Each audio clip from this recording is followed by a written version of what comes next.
Radiator Springs Racers in Cars Land is easily one of the most popular attractions at the entire Disneyland resort. Standby waits are always an hour or more, with fast passes selling out by early afternoon usually. In fact, beating the line at Radiator Springs has become sport for some people. Everyone is trying to figure out the best way to ride it without having to wait.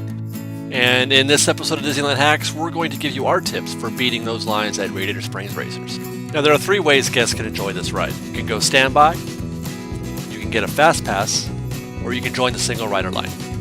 In fact, for those guests who come for just once or twice a year, or even less than that, the decision to go fast pass or standby is one of the most anxious decisions they're going to make for the entire trip.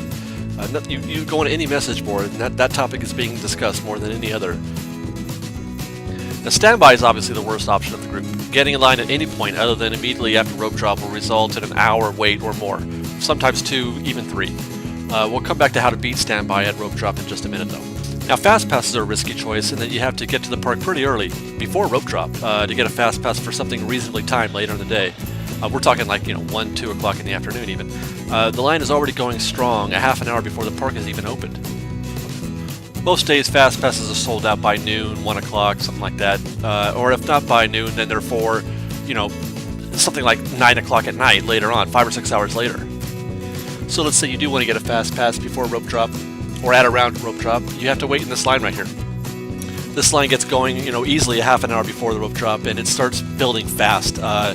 You can usually expect something like a 30-minute wait from here, or 45 minutes right around off the page, or possibly an hour if you get all the way back here to the end of Hollywood Boulevard. Alright, so you don't want to wait an hour just to get a fast pass. I get that, but standby at rope drop is no bargain either. I hear a lot, why waste 30 minutes in line for fast passes when I can just get in the standby line right now and spend my 30 minutes there and then ride it immediately? It's a valid question, especially at rope drop, but if you've ever seen a rope drop at DCA and the crowd that gathers, all of which are going to Cars Land, you'll know that it can be a little bit intimidating.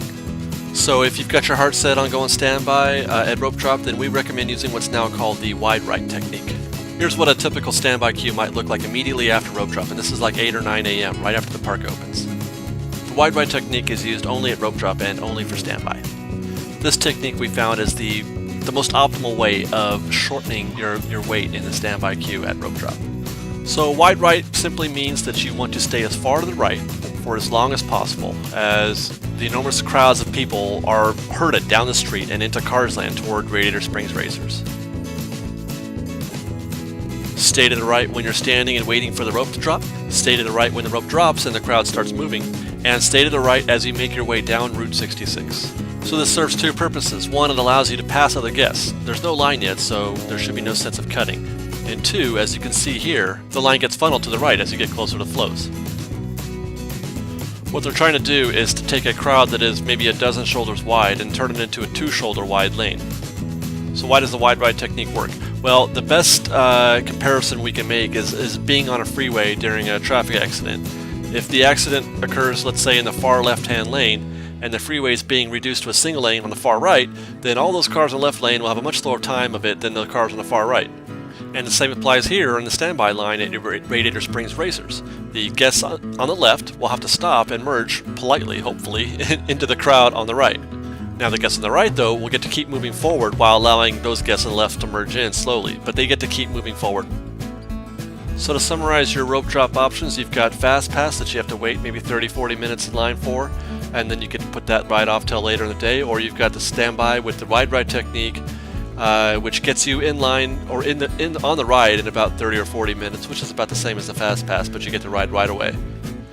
Keep in mind also that if you do get a fast pass, the Radiator Springs Racers does not count towards your fast pass quota. You can have a Radiator Springs fast pass and a California Scream fast pass at the same time. So let's say though it's in the middle of the afternoon, there's no fast passes left, the standby line is 90 minutes. What do? The only remaining option other than going in the standby line and suffering through is single rider. And this is probably the very best option for any time of day as far as Fresh Baked is concerned. This is provided, of course, you don't mind breaking up your party, but if it's just 2 or 3 of you, single rider is still pretty good, and I think without rival. To ride single, just head for Radiator Springs and make for the queue at the far left. There'll be a cast member there, but you just need to tell him that you want single rider and he'll show you right in. Even on a busy day, you shouldn't have to wait more than 20 or 30 minutes, and often it's less than that. Fresh Bake recommend? Well, as I mentioned, I think the best possible solution is single rider, and that works any time of day. The only downside is that if you're in a group, you'll get broken up. You might still get the same car, but you'll be in a different row, but you are going to get broken up. Short of that, I would say get to the park before rope drop. Get in line for a fast pass at like 7:30 or 8:30, depending on when the park opens up. Get a fast pass, and then you'll have that in your hand right as the rope drops. Use that for later, and go enjoy the rest of Cars Land. Enjoy Luigi's Flying Tires and Mater's Junkyard Jamboree while you're waiting for your fast pass time to come up. So that's it. That's Fresh Bake's best possible tips for beating the line at Radiator Springs Racers in Cars Land. If any of you have any of your own experiences or your own tips that you want to share with us here at Fresh Bake, feel free to drop a comment here or go to our Fresh Bake Disney Facebook page and join the discussion there. Otherwise, guys, thanks for watching. Don't forget to subscribe to our channel here. And oh yeah, Fresh Baked!